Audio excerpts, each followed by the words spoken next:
Chapter 13. Tactical Action. It has always been my conviction that after any political revolution, non-violent or violent, the new government should, immediately on coming into power, clear out from the civil service all its old leaders. My own experience taught me that by failing to do so, a revolutionary government risks its own destruction. In my case, however, such a course was impossible because the civil service at that time, of which about 80% were British, came under the Secretary of State for the colonies. It became obvious to me, in fact, that there existed in the civil service at that time an attitude of dual allegiance, one loyalty to our government and the other to the colonial office represented by the Secretary of State. The civil service, the police, the judiciary, defense, and external affairs were all in the hands of the governor, and as internal security was not in the hands of representative ministers, all decisions thereon had to come from Whitehall. Because of this, the representative ministers quite often came into open conflict with the governor and the ex officio ministers. I did everything in my power to ensure that such conflicts never came out in the open, for I feared that this might result in the breakdown of government and possibly the suspension of the Kusi constitution. As a matter of fact, had it not been for the unique relationship and understanding that quickly developed between the governor and myself, this would have been the only way of bringing to an end the system of diarchy. To achieve full internal self-government and to carry out the intensive 5-year development program that had been formulated for the country, I had to rely on the varied government machinery and the same civil service, police and judiciary that had participated in one way or another in my arrest and imprisonment. Both from my side and from theirs, it was difficult to know where and to what extent to put one's trust and allegiance. The Commissioner of Police, for instance, who had won a libel case against me as publisher of the Evening News, was still there. The Crown Counsel, who so happily led the prosecution at my trial, the magistrate who presided at my trial, the Colonial Secretary as Crown Witness, and hundreds of his colleagues in the government who had taken part in the case, if not bodily, then certainly in spirit, all these could have been against me. I had long ago made up my mind that it was essential from all points of view to bury the hatchet. I was not so sure, however, that those with whom I should have to work would find it possible to do the same. I found that some managed it very successfully, but that a minority were unable to forget and put the past behind them. In 1951, the 20% of African government employees were mainly in the junior service. As things were going, and unless Africanization was speeded up, it looked to me as if it would be many years before our people would be sufficiently qualified and experienced enough to take over responsible posts in the civil service. On the other hand, I was faced with a far more serious problem if the overseas officers, realizing that Africans were being trained to take over from them and that their days were therefore numbered, resigned en bloc from their posts. Some of the Europeans at that time were very much of the old colonial type. The sight of an African in any job above messenger or clerk would have been more than they could stand, and they might well have insisted on his removal or tendered their own resignations on the spot. Unfortunately, we could not afford to wave them goodbye, and I realized that the problem was going to call for much thought and tact. From the point of view of the overseas officer, I could quite understand that he had his career to consider. He had joined the colonial service under certain conditions, and when the amendments that I visualized were made to the existing constitution, I could see that in a country on the verge of independence, he would not be able to retain the status which was given to him under the old colonial regime. He would be faced with a choice: to leave the country or to surrender his existing terms of appointment under the colonial service regulations by joining the Gold Coast service and accepting full local control. And so I set about planning a Gold Coast local civil service in which these overseas officers could elect to serve if they wanted to. At the same time, I knew that this in itself was not enough.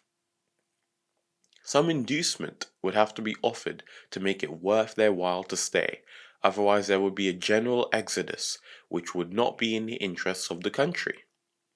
I therefore formed a proposal for compensation for loss of career in order to secure the interest of the officers concerned and to retain their services as long as possible until we were in a position to put through our Africanization program. The Secretary of State was consulted on the matter and made it clear that he was concerned particularly with two aspects of the problem.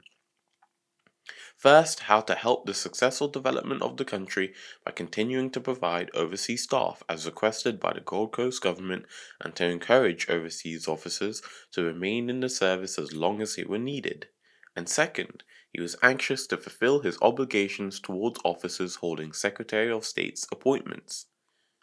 I was equally anxious that the responsibility towards officers holding Secretary of State's appointments should be fully discharged, and I realized that we had to have an efficient administrative machine to give effect to government policy. Our position was unlike that of India, Pakistan, and Ceylon, for at the time they achieved independence, all three of these countries had a public service which was largely indigenous. On the 8th of July, 1953, I made a statement in the Assembly concerning the position of overseas officers. I pointed out that although great strides had been made in Africanization and the foundations of the African civil service of the future had been laid, we had to face the fact that for some years to come we would have to continue to rely on the services of overseas officers. It is therefore imperative that we should make our attitude clear towards this class of officer, and that the officers themselves should know where they stand, I said. I am aware that on the eve of fundamental constitutional changes, which must inevitably involve a change of conditions of their service, there is a feeling of uncertainty regarding their future among serving officers. I want to allay this uncertainty by assuring overseas officers that a fully self-governing Gold Coast will need and want their services and that their interests will be fully safeguarded. I then outlined the general principles which my government proposed to adopt. At the outset, I would remark that one of the main considerations is to provide a breathing space during which the transition to a Gold Coast local service can be completed as smoothly as possible. We seek to avoid any sudden exodus of overseas officers and by safeguarding their future, induce them to remain. While appreciating the need for accelerated Africanization, government do not propose that this should be achieved at the expense of efficiency, or that promotion in the service should be on the basis of color. At the same time, changed conditions of service will be recognized by the introduction of a scheme for compensation. Nearly 800 officers were involved, and as the majority of these men at this time formed the backbone of the service, it was important that effort should be made to retain as many as possible. In order to be doubly sure that there should not be a mass exodus, I devised a so-called freezing period of 4 years to give us a breathing space. By this means, those concerned could elect to stay in the Gold Coast service for a period of 4 years, after which they could take their compensation and go. When the constitutional change came, many chose to stay. We lost only 140 officers and another 83 later on. Things went very smoothly from the civil service point of view, the credit for which must go to the government. The Africanization program was stepped up, and the overseas officers who elected to stay have for the most part adjusted themselves to their new conditions and adapted their minds to working under or side by side with African officers. Friendly cooperation has been established between them and the government machines run reasonably smoothly. But I must not leave the impression that everything was plain sailing. Apart from those who succeeded in making the best of things and discovered before long that their heart was really in the cause, there were others who, instead of leaving the country as their conscience dictated, chose for one reason or another to stay and battle on, making life miserable for themselves and objectionable for those with whom they came in contact. For instance, it did not escape my notice that that where the administrative service was concerned, if a policy was laid down for the officials by the government with which they disagreed, means were adopted by subterfuge or otherwise to wreck that policy. At other times, I would find that matters that I wanted to be dealt with urgently would be delayed indefinitely because they were not approved of by some of the officials, until I had to intervene and get the job done. In certain cases, although it was never easy to obtain evidence to prove it, it was impossible to believe that the civil service was unbiased politically as it was supposed to be. It happened too often for it to be a coincidence that whenever government policy was to be put into effect, the officials either dilly-dallied or saw that nothing was done about it. Again, I could at one time almost guarantee that if there was any movement afoot against the government, every attempt was made on the part of the civil service to enhance the opposition against the government. Whether this was an example of the inherent sympathy for the British for the underdog, of the inherent sympathy of the British for the underdog is not clear, but it is liable to breed distrust. Certain difficulties arose also with regard to the chief commissioners and the district commissioners out in the field. Before my party came into office, the chief commissioners and their satellites, the district commissioners, were actually the little governors of the rural areas over which they exercised their control. I knew by traveling through the country that many of these officers were hated by the people, and that because they represented colonialism and imperialism in practice, their presence was harmful to the country. I could not dispense with their services under this trial constitution, and in any case some measure of regional control was necessary. In an endeavor to effect a partial remedy, I decided to change their titles to something more palatable to the people. I proposed that in future the chief commissioners would be known as regional officers and the district commissioners as government agents. By this means I endeavored to impress upon the public that the old order had changed, that the chief and district commissioners were no longer a law unto themselves, agents of the arch-imperialists of the colonial office in Whitehall, but that they were the real agents of the government of the Gold Coast. In order to impress this upon the people and the assembly, to whom these officers owed allegiance, I established a chief regional officers' conference to be held each month. At these conferences, I was able to keep in touch with all that was going on in the regions, to have the various problems explained to me, and to advise on the action to be taken. On the whole, I think that the chief regional officers have found it more difficult than most other expatriates to accept the new order of things. Another matter that called for careful handling, but for determinate and definite action, was the swollen shoot disease that was attacking cocoa trees in the country. This disease, which is carried from one tree to another by an insect called the mealybug, was threatening the future of our cocoa crop, the country's most valuable export. Investigations on the matter confirmed my former fears that the only solution was to cut down the affected trees. I knew the farmers would kick against this, for cocoa trees infected with swollen shoot may still produce apparently healthy cocoa pods. It was difficult to convince them that in a few years' time the whole of their crop would fail. A committee under Justice Corsa, now Sir Arku Corsa, Chief Justice of the Gold Coast, had been set up to look into the matter of fall and shoot and had recommended that the previous method of compulsorily cutting down affected trees should cease and the consent and cooperation of the farmers should be sought.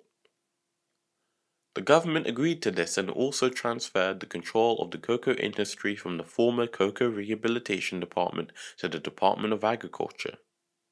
In order to organize the farming community and to make them feel conscious of the importance of a healthy and abundant cocoa crop and the best means of obtaining this, it was proposed to set up a central advisory board, a farmers association, and a cocoa farmers regional council. In an effort to arrest the disease, I launched what I called the New Deal for cocoa. In a broadcast speech, I explained to the country that this was to take the form of a 7-year plan which would put the Gold Coast on the cocoa map of the world once more and keep it there where it belongs. All farmers who had diseased trees should, I said, contact their nearest field officer of the agricultural department, who would examine the trees and advise what should best be done.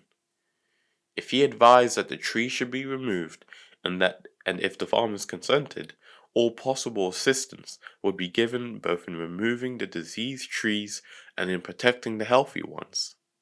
As compensation to the farmers, the government would recommend to the Cocoa Marketing Board that they should pay to each farmer concerned 4 shillings as a first payment for every living tree cut and 2 shillings a year for 3 years as a replanting payment. Replanting payments would begin when the diseased tree had been removed and burnt and a new tree properly planted in its place. So enter into the New Deal for cocoa with me, I appealed. With voluntary effort and absence of compulsion from government, or from those who do not understand the needs of the moment, we can organize our way to victory over this disease. We shall preserve our economic heritage in the hands of the people themselves. In re-establishing our cocoa, we shall not only be helping ourselves, but we shall be providing to the world and to our critics and to the manufacturers who buy our cocoa that we are capable of looking after our own major industry. If there was ever a test of our fitness to control our own affairs, I concluded, this is it. An 8-week campaign was organized in order to explain the New Deal in detail to cocoa farmers in the areas affected. On the whole, the response was good, but a minority group who failed to grasp the seriousness of the problem refused to allow their diseased trees to be cut down. The future of the cocoa industry was far too important for it to be affected by the obstinacy of a few people. In October of the following year, I made another broadcast on the subject, stressing that the matter was one of national concern. It is the plain duty of everyone who owns cocoa to see that his farm is kept free from the disease, I said. It is a duty to himself and to his family, because if he fails to cut out diseased trees, his whole farm will eventually die and he will lose his livelihood. It is a duty to his neighbor because the disease does not respect farm boundaries. It is a duty to his country because without cocoa there can be neither prosperity nor progress. I concluded by saying that the few who were refusing to cooperate had now to fall in line, and I warned them that those who refused help would be breaking the law, and that unless they changed their ways and cooperated with the law, it would take its course. Because of the continued obstinacy of this minority, and at the risk of my political reputation, I made it compulsory for diseased trees to be cut down. Owing to the cooperation of the Ghana Farmers' Council, I managed to succeed in getting this unpopular but very necessary measure effected. Prior to my party coming into power, local government was managed by the district commissioners and the various state councils. I realized that it was important that the people should become active participants in the affairs of their particular areas, and so I set about the task of establishing local councils. Under a new ordinance that was introduced into the Assembly by the Minister of Local Government, 3 types of councils were to be set up: district, urban, and local. the first to operate over a fairly wide rural area and the others over smaller areas. The chiefs, although they could be invited to serve in a purely formal capacity, would have no voting right and no official status in the councils, and the district commissioners, who formerly had the say in all matters concerning their respective areas, were excluded from membership of these councils. Their new role was to act as liaison officers between the government and the local councils and to see that the policies of the central government were properly interpreted. The councils were to be able to raise funds by charging rates and taxes, and they could also apply for grants in aid from the government. As a result of the first local government council elections that took place early in 1952, the CPP secured over 90% of the seats in the 270 new councils that had been established. This placed us in a strong position. Democracy, I thought, had now succeeded in penetrating well and truly into the deep-rooted cancer of feudalism. Then there was the important matter of foreign investment, and in order to make the position clear, I made a statement on the subject in the Legislative Assembly on the 1st of March 1954. Apart from the proposal to produce electricity by damming the Volta River and to construct an aluminium smelter, a project that at the time was receiving detailed examination, I realized forcibly that the economy of the country should be expanded in other directions, especially with regard to industrial development. There was ample scope for the establishment of new enterprises, but I was well aware that the implementation of such projects would require the assistance of all. I realized that it would be many years before the Gold Coast would be in a position to find from its own resources people who could combine capital with the experience required in the development and management of new industries, and that the country would therefore have to rely to a large extent on foreign enterprise. I made this clear in my statement to the Assembly and went on to say that to require assurance about the conditions which would apply to their investments. I pointed out that a condition of primary importance to me and my government was that whilst we appreciated that in industry the criterion must be that of industrial efficiency, the warmth of our welcome to both publicly and privately owned enterprises would depend on the extent to which they provided for the training of African employees for eventual employment in senior, technical, professional, and managerial appointments.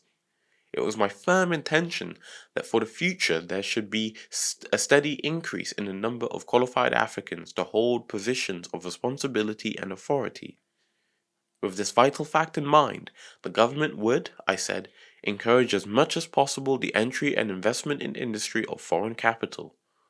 The Gold Coast had reserve funds which could be made available for investment in large-scale enterprises, and where it was approached, it would be willing to participate in those that could be shown to be economically sound. In such cases where the government's participation was calculated to serve the national interests, the government must reserve the right to insist on partnership. It was not intended, however, that foreign capital should be directly involved in public utilities, but apart from this, foreign capital should be free to invest in any form of new industrial enterprise. Every assistance will be given by the ministries concerned for the acquiring of suitable sites for factories, offices, and staff accommodation, and investigations are being made with regard to factory sites in the principal urban centers, with particular attention to the zoning of industrial areas. As an industrial section had, I said, been set up in the Ministry of Commerce and Industry for the purpose of advising both domestic and foreign capital in new ventures, providing assistance in locating suitable ones, obtaining priorities in the supply of public services, and generally assisting in the solution of any difficulties. New industries might also be granted relief from import duties on specified raw materials. I concluded by saying that it was my government's earnest wish that those with capital to invest would seek the opportunity which existed in the Gold Coast in the full confidence that they would be treated as partners in the development of the country's resources.